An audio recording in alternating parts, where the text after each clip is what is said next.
Howdy, folks, and thanks for tuning into the 9th episode of Rediscover the Winds, a Wyoming history podcast. I'm one of your hosts, Kirsten, the collections manager for the Dubois Museum, Wind River Historical Center. And I'm Zach Larson, site director for the Riverton Museum. Both Kirsten and I work for the Fremont County Museum System, located in the heart of west central Wyoming. Our county museum system has 3 museums in it. The Riverton Museum, where Zach works, the Dubois Museum and Wind River Historical Center, where I work, and the Fremont County Pioneer Museum, where Randy Wise, who is a guest speaker on our podcast, works. All of our museums focus on telling the stories of early frontier life with a mix of Native American heritage, natural history, and general regional history. Using artifacts from our 3 museums, interviews with experts, and a load of historical research, we're here to discover, and in some cases rediscover, the quirky, the heart-wrenching, the fascinating history of Fremont County, Wyoming, and the American West. We're coming to you from the end of Wyoming's spring, where it's still just as likely to snow as it is to be sunny. The topics we talk about are the things right outside our back doors. Last month, we gave listeners an overview of Riverton's riveting history. Haha, you see what I did there? I'm hilarious. Play on words aside, we talked about the agriculture industry and the uranium industries that gave Fremont County, Wyoming, its electric commerce past. You had to think about that one, didn't you? Yeah, I did. I thought it said eclectic for a second, but I was like, no, that's... I mean, eclectic, electric, it's, they're both applicable. They are. Anyways, for this month's episode, we're traveling up the valley to visit Dubois, home to some of the oldest guest ranches in the state of Wyoming and a logging industry that produced over 10 million railroad cross ties. Disclaimer. The history of guest ranching in the Wind River Valley Basin will get its own podcast episode later this year, so we've decided to focus just this episode on the logging industry and its role in Dubois' economic history. So Wyoming possesses about 11 million acres of forested land within its borders. To put that into context, Alaska has about 129 million acres of forest, while North Dakota, bless its heart, has about 450,000 acres of forested land. So Wyoming doesn't necessarily have a huge abundance of trees, but unlike Alaska and its distance from the rest of the contiguous U.S., Wyoming's trees are much easier to access in comparison. Yep, and since people began living on this continent, they've used trees for their needs. Many Native American tribes strictly used downfall lumber rather than cutting down living trees, though. For example, all of the ancient wickiup structures visible in the mountains surrounding Dubois, which experts attribute to the Mountain Shoshone tribes, make use of downfall timber rather than cut logs. And national forests encompass about 9.7 million of Wyoming's 11 million wooded acres. The town of Dubois is surrounded on 3 sides by the Shoshone National Forest, one of the densest timber stands in the entire state. Not to mention, the Shoshone National Forest was the United States' first national forest, but it didn't always go by the name Shoshone. It didn't? Nope. The 2.4 million acres of this national forest have gone by the name Yellowstone Timberland Reserve, the Bonneville National Forest, the Washakie National Forest, and now the Shoshone National Forest. The Dubois Museum has maps in its archives that record each iteration of these names. One map is titled 1914 Bonneville National Forest, and then another map is titled 1917 Washakie National Forest. So those names changed pretty quickly right there. But the forests didn't necessarily change themselves. We had ponderosa pine, lodgepole pine, and Black Hills spruce, which were the most common trees in Wyoming. But the main crop harvested from the Shoshone National Forest were lodgepole pines, coming out in the forms of hand-cut fence posts, mining shaft supports, and cross ties. For those of us who aren't familiar with the lingo, what is a cross tie? A cross tie is a wooden beam laid, crosswise, under the rails of a railroad track to support it. And railroads were a huge part of this country's transportation system between the 1850s and 1950s. So there was a huge demand for cross ties out of the forests of Wyoming to help lay new tracks and repair older tracks for various railway companies. In 1867, the first railroad cutter in Wyoming came to the Sherman Mountains west of what is now Cheyenne. First railroad ties were floated down the Laramie River in 1868. And the Chicago and Northwestern Railway Company expanded into Wyoming and reached Riverton, Wyoming in 1906. Most of the cross ties cut from the Dubois area went to that railroad company. Also in 1906, Riverton was opened to white settlement, and that's the year the Wind River was first used to transport large amounts of lumber cut down from Dubois. Jim D. Stewart, an original homesteader in the upper Wind River Valley, and a team of Shoshone and Arapaho workers floated a few hundred logs 80 miles down the river to the railroad yards in Riverton. And that was not easy work at all. Nope, and it wasn't efficient work either. A number of logs cut around Brooks Lake and the Sheridan Creek arrived to Riverton in poor shape. Many broke early on the journey as they tumbled down steep rocks of Brook Lake's Falls west of Dubois. Yeah, so it wasn't an easy journey, wasn't efficient, and the Wind River wasn't used to transport large amounts of cut lumber again until about 10 years later, when the Wind River Timber Company took over lumber production in the upper Wind River Valley in 1914. And this company sent cut logs down the river in 1915. But again, cutting lumber high in the mountains and hauling it to the riverbanks wasn't efficient work, and the Wind River Timber Company went bankrupt. And when they went bankrupt, operation in the woods west of Dubois just stopped. Men left whole camps and cabins in the woods, rusted wood stoves, sawmill refuse, and other ruins interrupt the national forest landscapes. Today, hikers can actually stumble upon old cabins in the Lava Creek watershed once used by tie hacks, which refers to the men who hewed the railroad cross ties. And hand-constructed dams and wooden flumes still line Lava Creek's banks, along with a lot of other waterways around Dubois. Not to mention the whole log decks still sit in piles under trees, marked with the bold U.S. stamped on the end of the stump, abandoned when the Wind River Timber Company left. And we say marked with a bold U.S. stamped into the end of the stump because the Forest Service would mark wood and trees that were going to be cut down. And the Forest Service worked closely and has worked closely with private for-profit companies in the upper Wind River Valley for over a century. And given its potential for environmental impact, the logging industry has received close monitoring by federal companies or federal organizations like the Forest Service. Plus, the land that the tie companies logged technically belonged to the federal government, so the Forest Service sent special rangers to work with the lumber companies. And so timber for the ties was cut on a selective basis. So it's kind of interesting to see that environmental concerns was very much a concept that people 120 years ago were thinking about. And when I say selective basis, I mean that the rangers would go through and usually select dead trees or old trees or not necessarily perfect trees to be cut in order to kind of thin out the healthier trees. Not that the tie hacks always listened to the U.S. Forest Service, but still, it was the U.S. Forest Service Rangers' job to mark the trees in the summer and early fall. And the trees were marked twice at the base of the stump and about 7 feet up above the snow line. And rangers would carry a two-sided marking axe, one side sharp enough to peel off bark, and the other was a stamping head with the stamp depicting the letters U.S. on it. And a team of rangers marked together. Usually these teams were made up of about 5 rangers.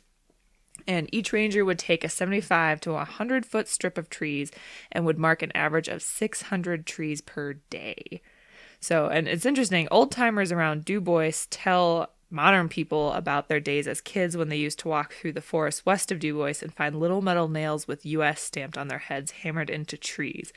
And those little nails were marking trees to be cut by tie hacks, but sometimes tie hacks missed these trees, or sometimes, like I said, the companies would go bankrupt and all work would just have to stop. So people decades ago and even today could actually walk through the forest to see some of these little metal nails still sticking out of tree stumps around the national forest. One of the rangers' jobs was to check the tie hacks periodically to make sure they were following regulations. The Dubois Museum has about 12 years' worth of personal diaries from George Poole, a forest ranger who worked in the upper Wind River Valley. Poole's job was to monitor the logging companies and their workers, checking up on camps and making sure things were in order. Oftentimes, things were not in order. An excerpt from Poole's diary from April 30th, 1915 says, Sweeney and I walked over territory between McGittrick Camp and Lava Creek, going over the several strips in detail and find every camp in exceedingly bad condition. All skidways are poorly decked and the slash is as bad or worse than on the Swede block. The stench from camps is exceedingly offensive, and the water running through slop piles and depositories is certainly the most menace to health that can be imagined. Cutting on most of the strips in Lava Creek locality has been suspended, all hacks being thrown down on the Sheridan block south of the creek. Sometimes the tie hacks tried to make fake U.S. stamps to mark unmarked trees and cut them down. Other times, tie hacks would fell a marked tree into a good unmarked tree. They would then use that excuse that the unmarked tree had to be cut down in order to release the marked one. So the reason the tie hacks might fudge some marks is because they were paid per tie they cut. At 10 cents a tie in the early 1900s, the average tie hack would make about 15 to 30 ties per day, and so that would be about $3 a day or about $50 a day in modern money, according to a inflation calculator. So it was pretty good money to be made, but it was not easy work at all for the tie hacks, for their supervisors, for the Forest Service. But the Dubois, the town, definitely enjoyed having the tie hacks around because they definitely enjoyed the occasional or not so occasional alcoholic beverage. Yeah, the men would come down into town to visit the local watering holes and the women living in tie camps. Though much scarcer, not saucier, probably. I mean, they're probably equally as saucy. Than men, they would come in for shopping sprees and give them items not sold in the company's commissary at headquarters. During the Great Depression, logging jobs gave many men a second chance and a way to make a living, while most others were out of jobs. Yeah, and like we said, cutting ties was not an easy job for tie hacks, their supervisors, or the Forest Service rangers. Another excerpt from Poole's diaries lists some of the daily jobs he had to do. The following excerpt is from May 1915 and says, Granger, Sweeney, and myself went up Lava Creek Road through cutting by the Dollard Landing, which has about 35,000 ties in.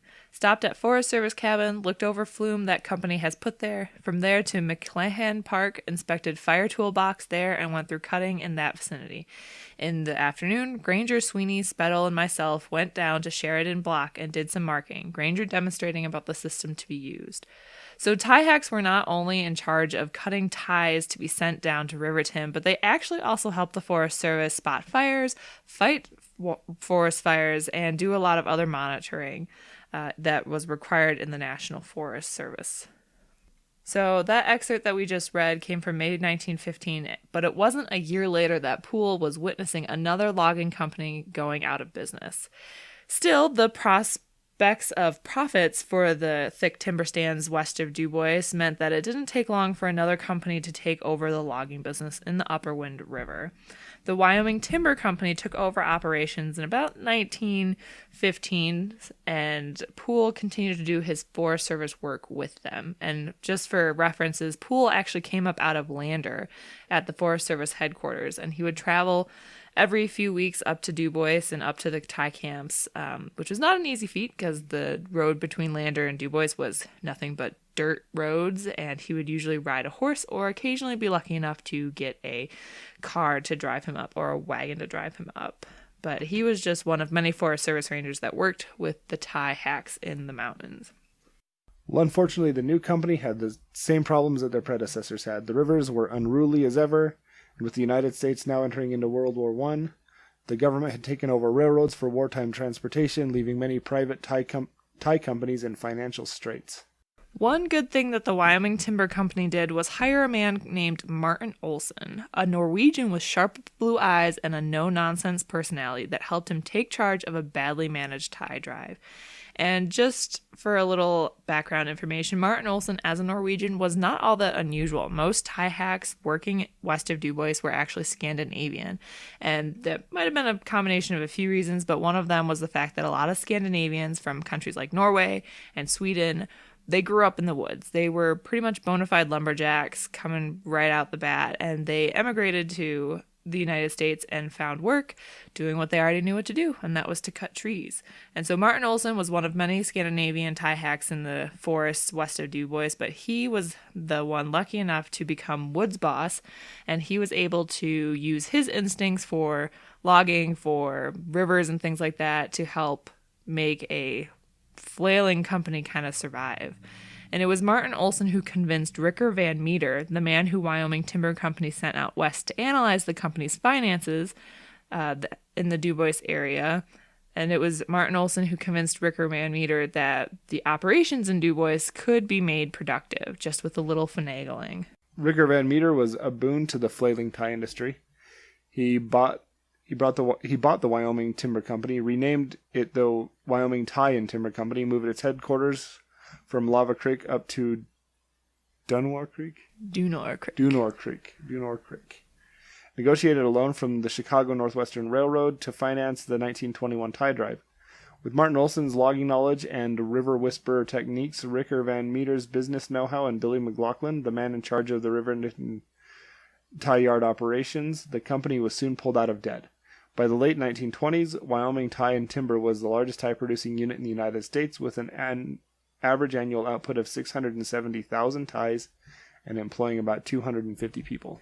And what's still more impressive is that those thousands of railroad ties, most cut with nothing more than innate talent and hand tools, arrived at the tie treatment plant in Riverton after traveling by waterways. And the ties cut high in the mountains were floated down a system of wooden flumes, which is a V-shaped kind of trough water slide, though very much not encouraged to use them as water slides. So their wooden flumes were designed by Martin Olson, and these would actually lead from the high up in the mountains down waterways to reach tributary waterways that would eventually lead to the Wind River. And once in the main channel of the Wind River, there was still 80 miles of river for the ties and their drivers to get through. Each spring, when the water levels were just right, thousands of ties would be pushed into the river. The Great Tie Drive began, and tie hacks would turn into river rats, as they used pike poles and other tools to guide the ties around every river curve, past every irrigation channel, and over the diversion dam to get to Riverton and the tie treatment plant there. So maybe we'll get into this, but did they walk along the river? How do they follow the... So there are actually several ways that they followed the river. They walked the banks to make sure that any ties that got caught on the banks would be shoved back, or they had tie boats that they would go down the rivers through. Hand-hewn boats, too, that men 10 or 12 would get into and go down the river to make sure ties caught in tree branches, caught in side channels and things would be pulled back into the main river channel. And then occasionally the tie hacks had to get really creative and they would actually ride the ties down the river because, the ties were what they made money on, and they wanted to make sure that as many ties that were counted back at the landings up in the mountains got to Riverton safely. It was kind of a myriad. I'm picturing some sort of a early 1900s Norwegian mechanical bull kind of a thing except that it's in a river.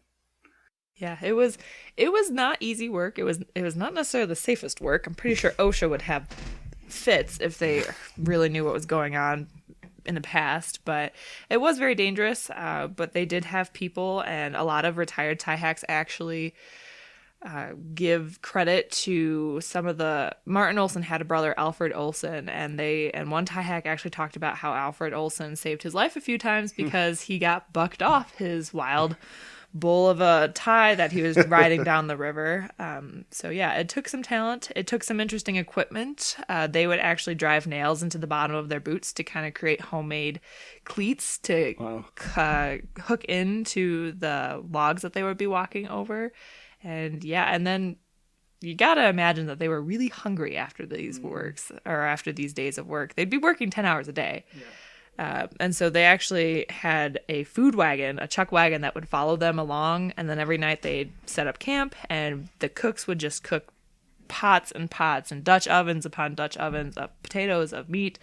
Pancakes and bacon were breakfast and things like that. It was probably a very bright spot in a otherwise kind of chaotic but rewarding trip down the river. You need that 9 million calorie per day diet to keep up with that. Heck yeah.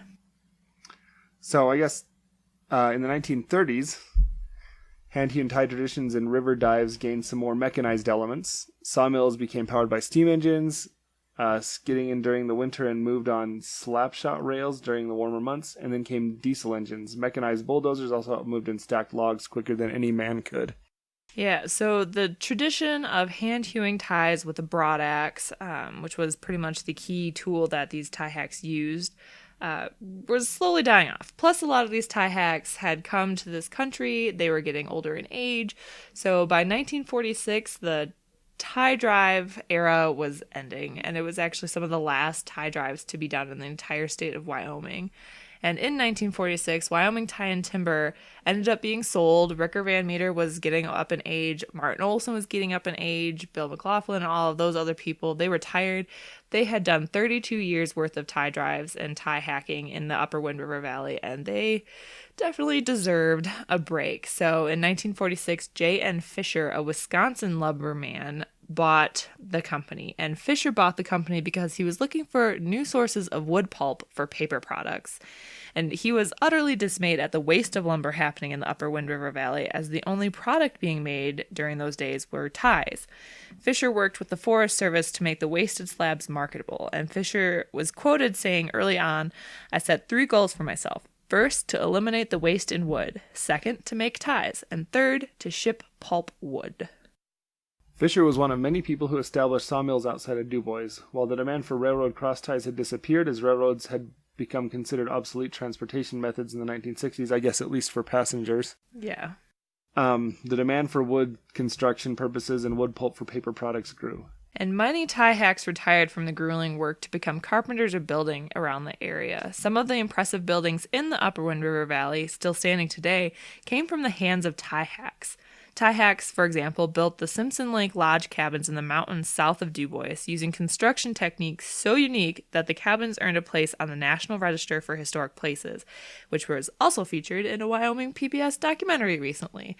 And tie hacks also built the spectacular buildings at Brooks Lake Lodge in 1922, using craftsman-style architecture that became popular throughout Wyoming. The logging industry around Dubois continued to flourish after World War II.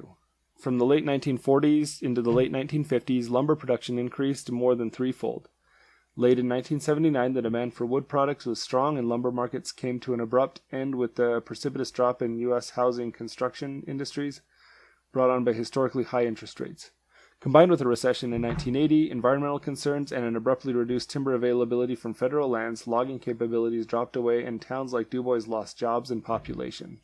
Harvest from federal lands had historically provided over 75% of the timber processed, and Dubois was surrounded by national forest on three sides. So this decrease in timber availability actually led to the continued decline of processing capacity for timber in all of Wyoming, but especially Dubois. For comparison, in 1962, there were 76 sawmills operating in Wyoming, and in 2010, there were 12. But Wyomingites don't lay down and quit. Where the logging industry diminished, people took up new jobs and got creative in finding solutions to unemployment. The demand for wood products disappeared, but another demand showed up, the demand for beautiful scenery and outdoor recreation. Oh yes, and the citizens of Dubois successfully, if a little begrudgingly, have taken up the tourism gig, knowing full well that their little town and its surrounding area offer some of the most spectacular views, recreational opportunities, and history that Wyoming can offer. Yeah, you're a little biased. Is it bias if it's true? Anyway, what is undoubtedly true is that Dubois as a town and community is still kicking, with a flourishing future and a fascinating past, both of which museums like ours help protect and remember. All right. Any questions from my co-host about the tie hack era? Peanut Gallery is intellectually satisfied. Well, good. There's so much more history available on the tie hack and the logging industry around Dubois. But those are the stories that keep our jobs interesting, and we'll talk more about the logging industry, especially the tie hacking industry, next month on our next episode. But that's all we have for this month, folks. Thanks for sticking with us through the 9th episode of Rediscover the Winds, a Wyoming history podcast.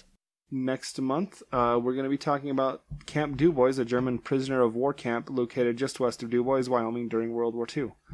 Cheryl O'Brien, a local historian and author of an upcoming book, will join us to share her knowledge on Fremont County's only prisoner of war camp. So if you liked what you heard today, like us on Facebook at Rediscover the Winds, a Wyoming history podcast. We also have a YouTube page, a Stitcher account, an iTunes account. We post pictures of the people, places, and things we talk about in episodes, and we'll give you guys sneak peeks into future episodes. If you've already followed us on our various platforms, we really appreciate it. Your support means the world to us, and we hope that you guys get the chance to visit our museums or to attend some of our upcoming events. We have a lot of treks, a lot of speaker series, a lot of events coming up, and if you have any questions about them, make sure to reach out to us on Facebook or at our museums. We'd love to answer your questions. But until then, thanks again for listening to this Wyoming History Podcast. I'm your host, Kirsten, from the Dubois Museum and Wind River Historical Center. I'm Zach from the Riverton Museum. We look forward to continuing this adventure to rediscover the winds with you next time.